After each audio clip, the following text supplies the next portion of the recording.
But I have a bunch of stuff online for the syllabus stuff if it doesn't work for you to be there. It's an HR one that I'm doing, so I wasn't planning on recording it because I know they have their own, Sure. like their Zoom stuff. But okay, then yeah, I might have to just steal your content later because some of that might be useful for our faculty development module we're working on for next month. Yeah, I've got some good stuff, and people have been sharing good stuff about syllabi statements that I think are really nice about like early alert and basic needs and mental health and those kinds of things. So would love to make sure. Yeah, that could be some good resources for us to use. Awesome.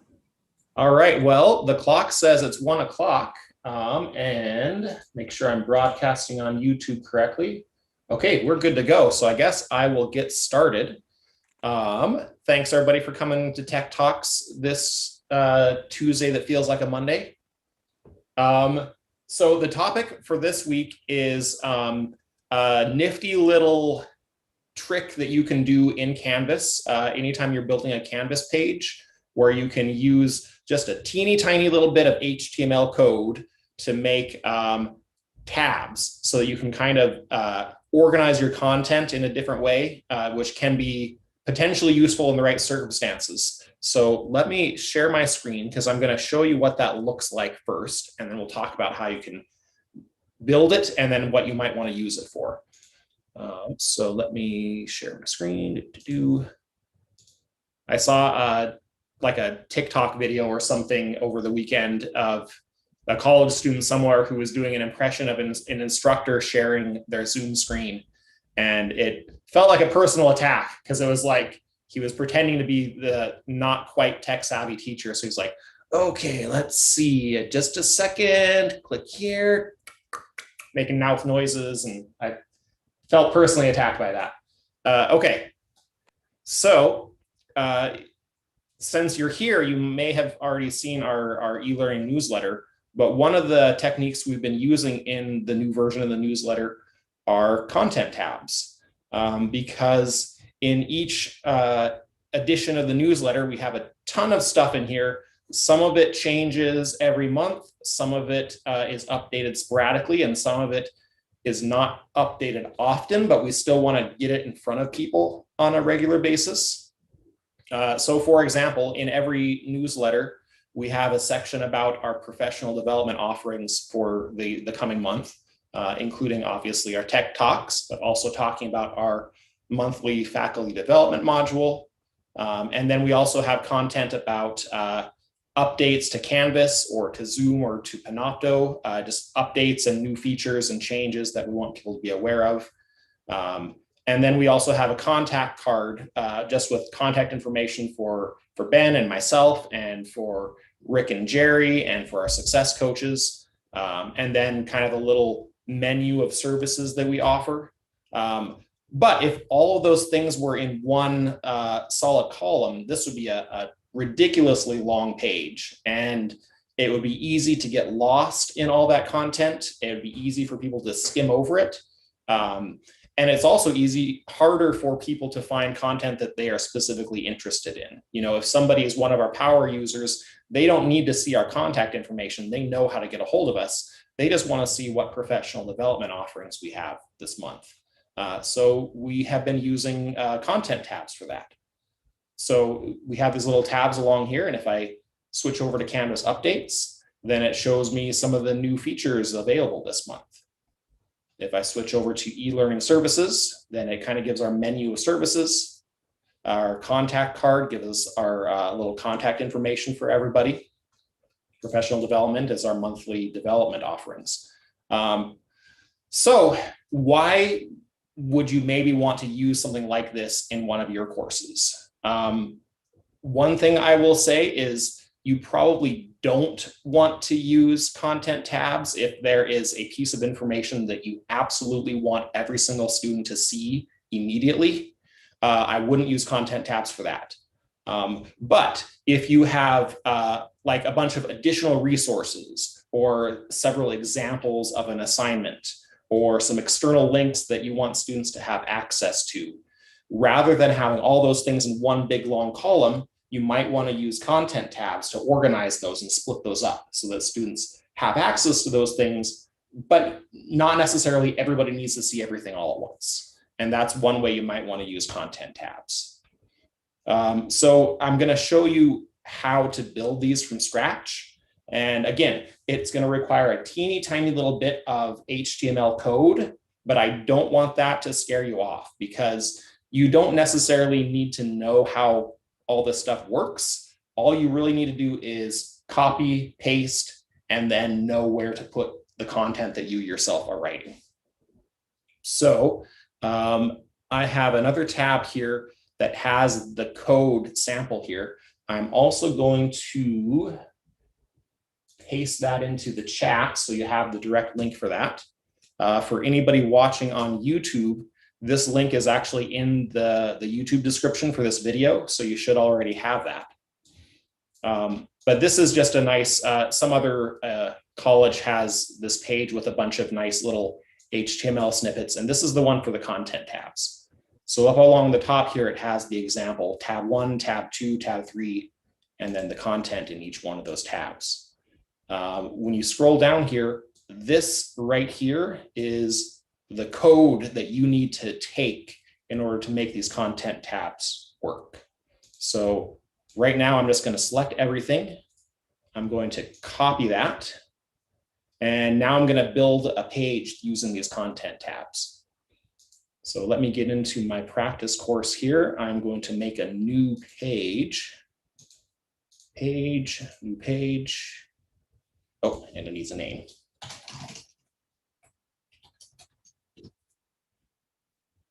All right. Oh, Andrew had a question. Do the tabs work just in pages or can you use them in modules or other places?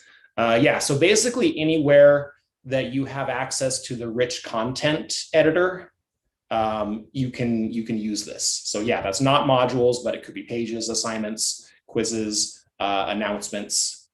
Yes, thank you, Ben.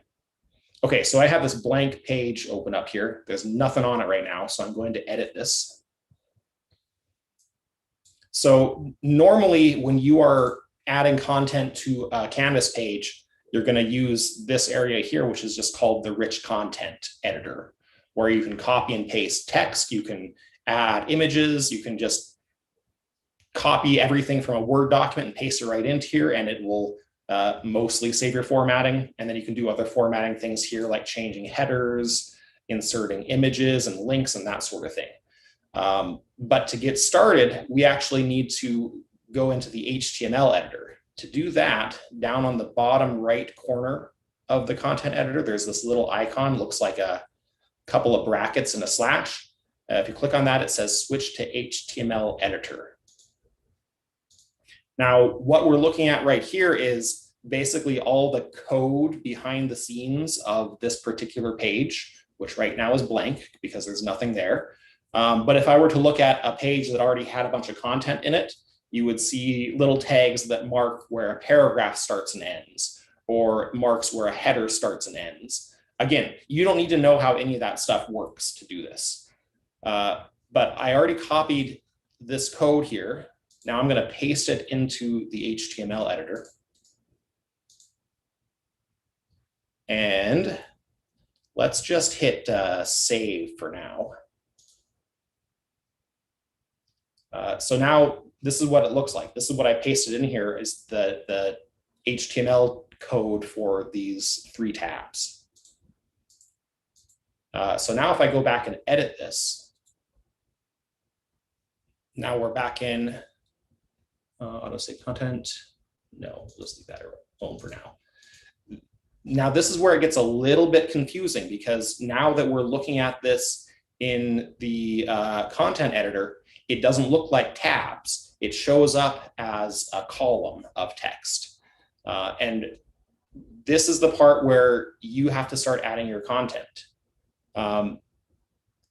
Yeah, so I entered the code once and it created 3 tabs for me. Now I could add fewer or more tabs here if I wanted to.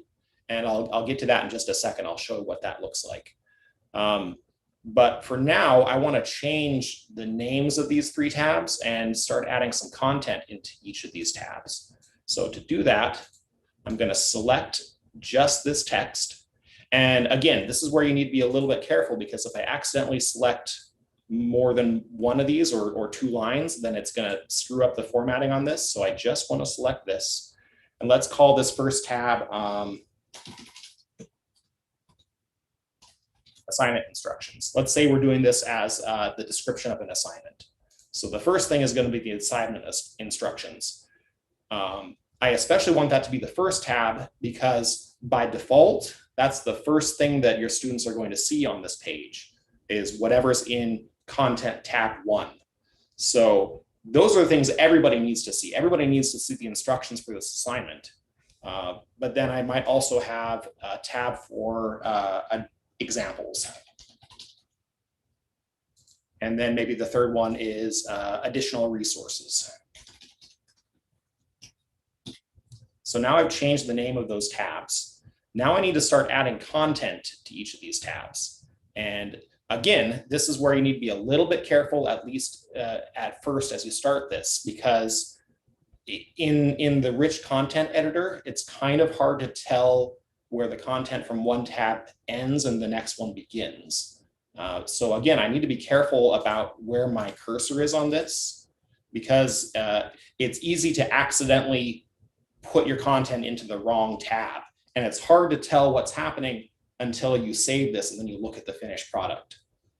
So again, I'm going to be kind of careful here. I'm just going to select the text that says content 1. And then this is where I would put the instructions for my assignment.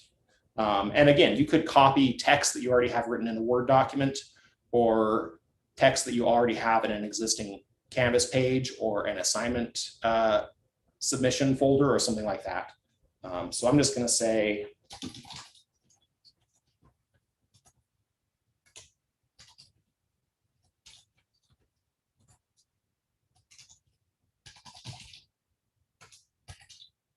so that's what I would have for my first tab. I'm also going to put an extra line break here just so that it's easier for me to know where one chunk of these tabs ends and where the next one begins. I'm going to do the same thing for these other two.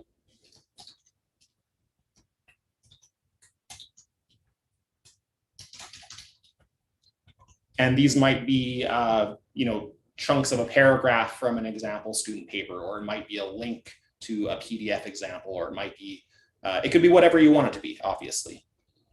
And then for the third content,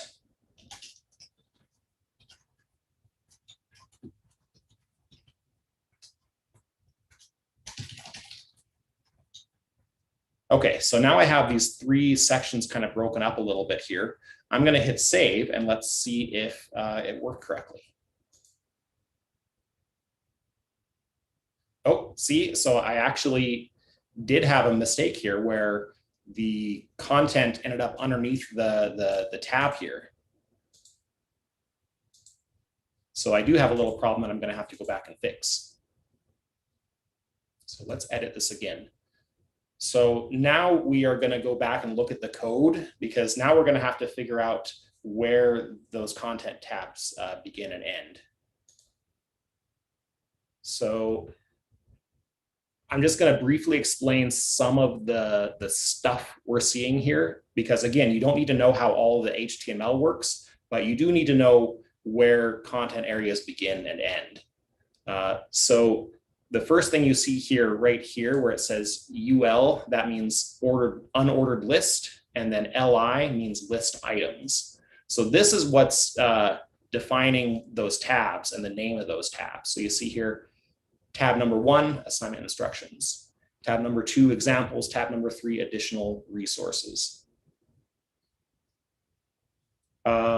And Andrew is saying, so all the content for each tab needs to be entered at this stage, or you can add it on the tab area itself once you create them. So you can just add more content later in the rich content editor, like I was showing you.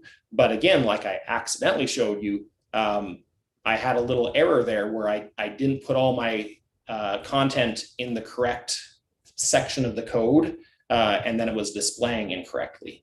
So because that happened, I need to go in here and correct it. And then once I've done that, it should be easier to go back into the normal editor and change things and add things that way.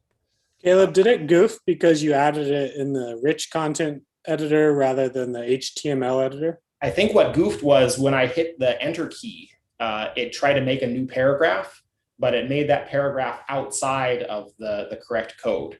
So I'm going to fix that right here, because this part right here that says div, which basically just means a divided space in the page, a section, ID tab 1. So anything that's between this tab here, or this code here, and this code here is whatever's going to show up in that first tab.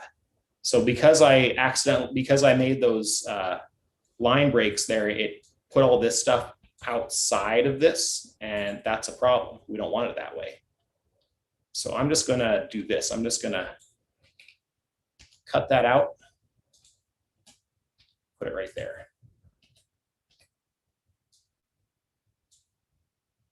Oops. Cut that one out, put it right there.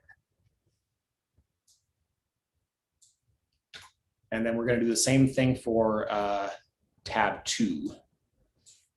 Cut that out. There.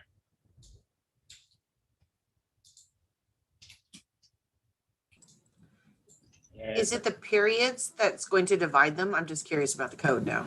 no, so I'll show you what that looks Okay. like in just a second. Basically, what I have to do here is I need to make sure that all of this stuff that I've written goes inside of this div tag. And after I do this, then I'll be able to go back and I can actually add line breaks that won't screw things up.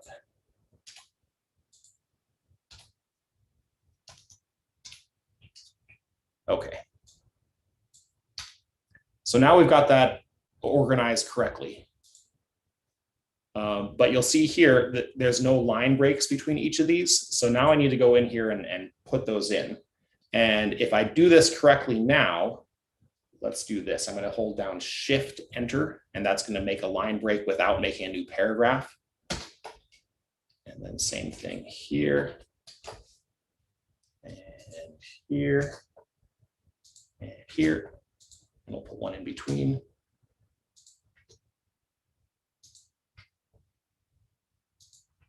Okay, so now if we save this, okay, now it's rendering correctly. So I have my assignment instructions here, my examples, and my additional resources. Now that I have this laid out correctly, I can go back into the editor like Andrea was asking, and I can keep adding stuff without having to monkey with the code. I can just go in here and add more stuff here.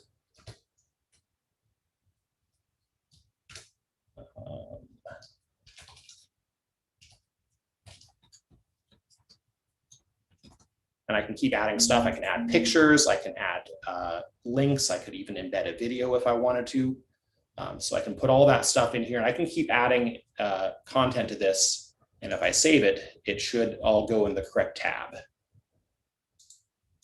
Now, I think somebody was asking if you could have more than just the 3 tabs, and you can, and that's not too hard to do. If I get it back into the editor and I go to the HTML editor again, basically I just need to add another line like this, the list item. So again, I don't necessarily need to know what all of this code does. I just need to make sure I'm copying everything. So then we need to change the tab number to tab 4, and whatever we want to call it. And then we need to do this same thing down here in the content of that tab. We need to change the tab number to tab 4.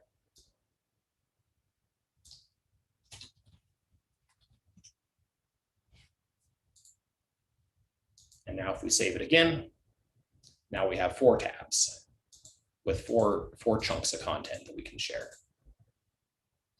Now, one thing that is nice about this is it's still pretty accessible to a student that's using a screen reader or something like that, because this format right here is what a student is going to see if they are using a screen reader. They are going to basically see it from top to bottom order. So again, the first thing they'll see is whatever I put in that first tab. So that's good. We want that most important information to go first. So the assignment instructions. Underneath that, the examples, the additional resources, the external links. So in web design terms, we say that degrades well. Even if they're not seeing the feature of the tabs, they're still seeing all the content and they're still seeing it in an order that makes sense. But again, a student that is not using a screen reader, who's just looking at this on their computer or even on their cell phone, they're going to see those tabs and they'll show up pretty well. Any questions so far on this? I know it's a little bit confusing when you don't have like a real world example of the information that you would actually use for this. Angela, did you have a comment?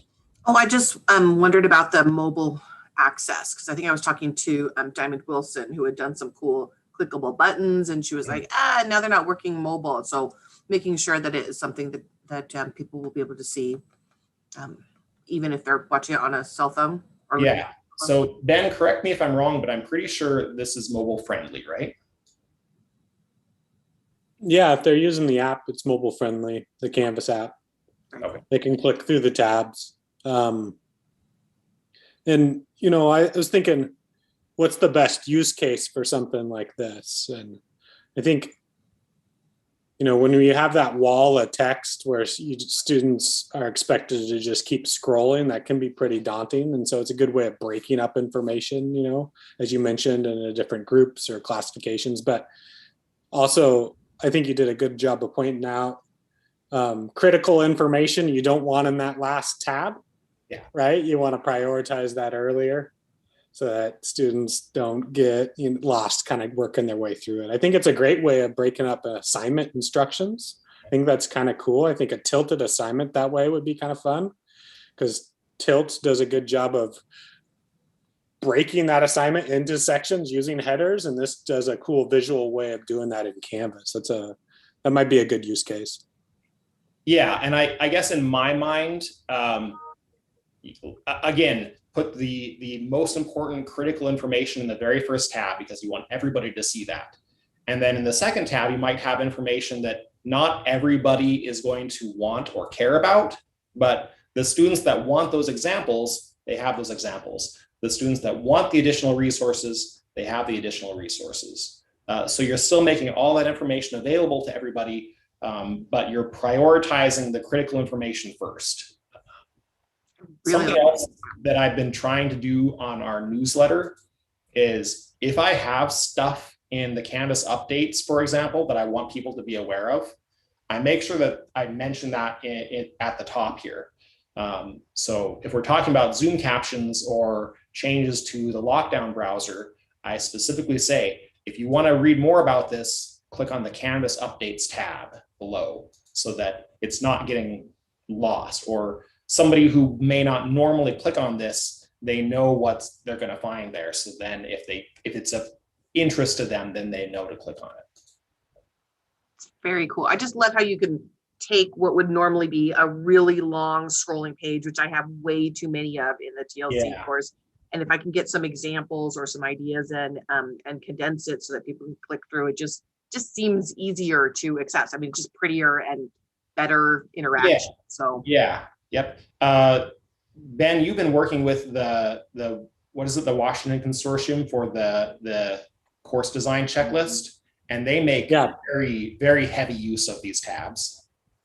Yeah, can I show you an example? Yeah, absolutely. Let me stop sharing my screen. Stop sharing, and I need to make you co-host so that you can share. You got to make sounds with your mouth. Okay, there you go. Okay, let me try to find it real quick. Just so you both know, Andrea and I are going to try this out like together and see if we can work through it on our own, which is always the best way so we can cement our knowledge. But you'll probably be getting questions from us like, do they turn pretty colors on their own, or do we have to assign them the way? Yeah, that's the pretty colors are an extra step that I can absolutely show you how to do that later. Okay, so that would be cool. Okay, so here's, some of you may have known, the State Board of Community Technical Colleges is ending their subscription with Quality Matters. And we kind of saw that coming because a few years ago, they started working on replacing Quality Matters with a Washington State checklist. And so to do that, and part of that process is they're creating this, and I'm part of a team that's helping build this, but they're creating kind of examples and guides for faculty trying to work through this course design checklist. And so it's in Canvas, and so we've got the different tabs going on, and so they're doing that for each standard of it.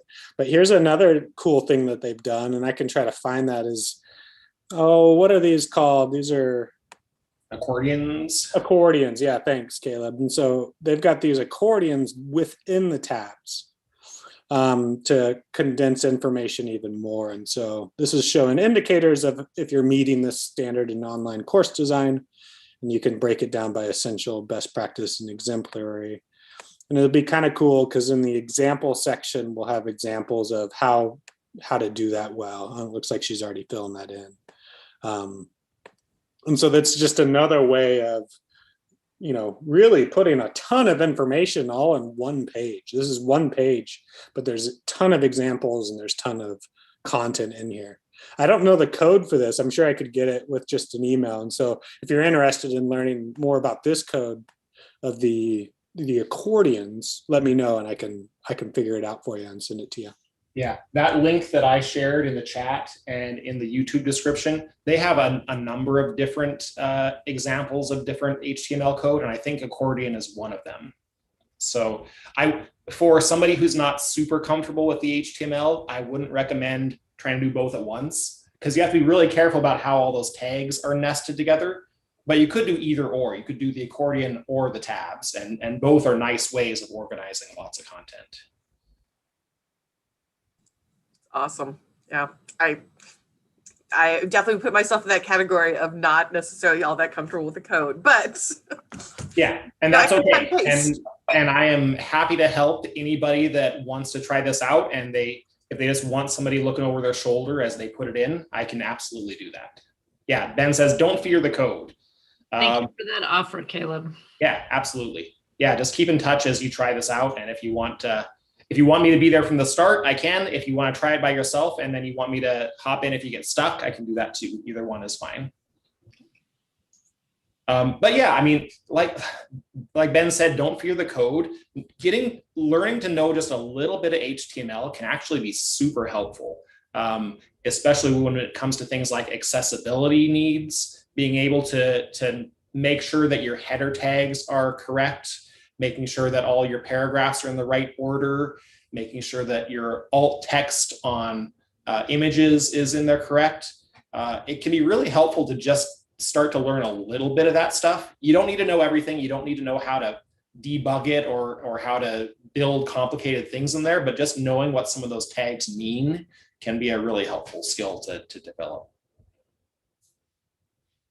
Well, our time is about up. I went a little bit over just because it's kind of a complicated set of examples, and also because I screwed up the first time, which is maybe not a bad thing to show what happens if you do that wrong.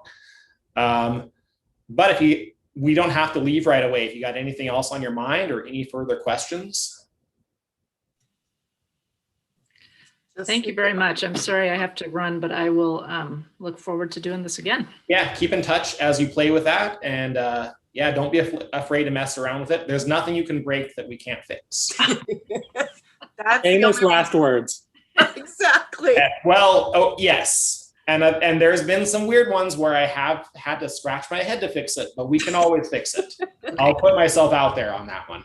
All right. Have a good afternoon, everyone. See you guys. Bye-bye. All right. Well, that's it for our Tuesday Tech Talks. Next week, we're talking about gamification next week, right? Yeah. That's cool. Yeah. What's your plan for that? Any teasers? So I'm kind of going to start with the really basic introduction to gamification. Just what even is gamification as a concept? What does that mean? And then kind of a framework for thinking about different forms of gamification, because some people like to go all out where they're just completely revamping the entire course to be like a game show or a video game from top to bottom, which is awesome, but also like super intimidating. So some people go whole hog like that, but you can also just add little elements of gameplay or playfulness in your course design, in your course policies even, and we'll look at some of those things as well.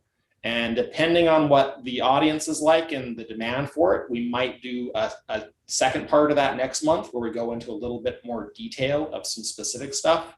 But we're going to kind of start with the conceptual basics next week. Cool. Sounds fantastic. Looking forward to it. All right. So I'm going to end our stream. Thanks everybody for watching, and hopefully we'll see you next week.